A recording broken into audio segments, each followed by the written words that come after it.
I wanted to take a minute to try and explain something to you guys, which I realize I had neglected to do before, and I haven't really seen anyone else address. When you have a smaller fighting force, say Hamas, for example, to win a battle that you cannot possibly do on your own, and they've tried, whether it's Hamas or ISIS or Al Qaeda, by any other name, Hezbollah, there are so many. They have tried to win traditionally on their own, through traditional on the ground, losing fighters warfare. But the 20 plus years that American troops have been trained to fight them that way, they have refined their techniques. There is something known as winning the hearts and the minds of a population. And by doing that, it helps an insurgency turn the tide of a local or native population against their leadership or even the people attempting to protect them. So what you're seeing and what I've been saying, social media being weaponized, what they're doing is winning the hearts and the minds. And if you look all over the globe, it's working. They are doing more damage now than they have managed to do in the past 25 plus years. And to do this, they did what they do best. They committed a terrorist attack on Israel, where they went in, and you know what happened. 1,400 gone and hostages. And somehow no one can seem to remember that all of this was started with terror. But they have been putting things out on social media to win the hearts and the minds of everyone who sees it. Now, if you take a step back, understand, they will make martyrs of their own people. They are okay with being martyrs themselves because it furthers their cause. That cause, destroying first Israel. After Israel, every other Jew and every other Western civilization. They're like locusts, and they're not going to stop until they control everything. And by doing things the way they are, by lighting that match and putting those things out for you to see that they want you to see, they're winning your hearts and your minds. You are destroying our infrastructure. There are people dying on our streets. It's happening all over the world. They have made you a human shield. They use the people in Gaza, in the West Bank, in Afghanistan, Iraq, Syria, Lebanon. They use all of them. They put them between them and their weapons caches in sensitive locations where they know decent people who go by still conventional methods and means and the rules and the laws of warfare. They won't break those laws. The Geneva Convention is laid out for a reason. It states to limit civilian casualties.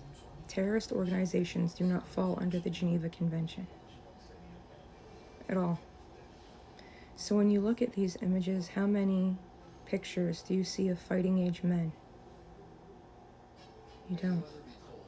You see women and children. You see some deep fake AI pictures. You ever wonder how they're able to stay up on TikTok if they show real gore or blood or death? They wouldn't be able to. But if you click a little box at the bottom that says that the content was AI generated, it can stay up because it's not showing reality and therefore is not violating a community guideline. It's awful. There are pictures you can find and that I've seen of kids that have 7 fingers on one hand because AI is really bad at fingers and teeth. The creepiest things AI is still really bad at. You can read and find articles that say certain photographers who worked for certain major news organizations knew what was going to happen on October 7th was about to happen, and they didn't tell anyone. They just wanted to be there to get the best photos. Do you know why? Hamas is waging a war of PR. Hearts and minds. Turn the population against itself. Seed division wherever possible. And unite them in a cause. Even if the cause is misconstrued. It started as Free Palestine. And then from Free Palestine, it went from the river to the sea, which quite literally calls for genocide. It's so confusing to me, because watching this happen in real time, going into the field of psychology, the people who are screaming at me that Israel is committing genocide and apartheid and every other word they could think to throw out there that they didn't even come up with. Think about where all those ideas came from on your social media. That's what they are asking you to call for against Israel, is genocide. They want the entire country and the population of Israel not just moved, not peacefully relocated. You have to understand how and why these people think the way they do. If you haven't, I implore you, please go read the charter of Hamas. They've gotten smarter. They have moved the battlefield. But the goal is the same. And they're using us, you, as a means to an end. So that when they're done with Israel and they decide to come here, it'll be too late. Ask a veteran why you should know every entrance and exit to a building that you're in. Ask them why they don't like being in large groups of people, why narrow alleys are dangerous, why bridges are dangerous, why garbage laying on the side of the road is terrifying, why a truck that looks like it's too heavy, that it's weighed down a little more than it should be, vans, buses. They've even had terrorists send children, toddlers, approach them at security checkpoints wearing explosive vests. And the terrorist wins either way. Because if the troops shoot at the child to neutralize the threat, they've just murdered a baby. If they don't, they will detonate the child and kill the troops around the checkpoint.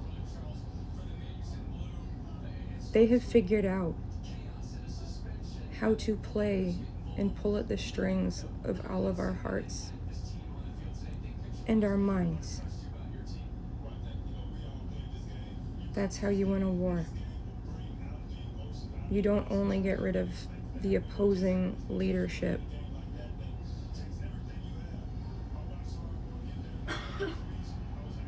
You convince the population that their leadership was wrong.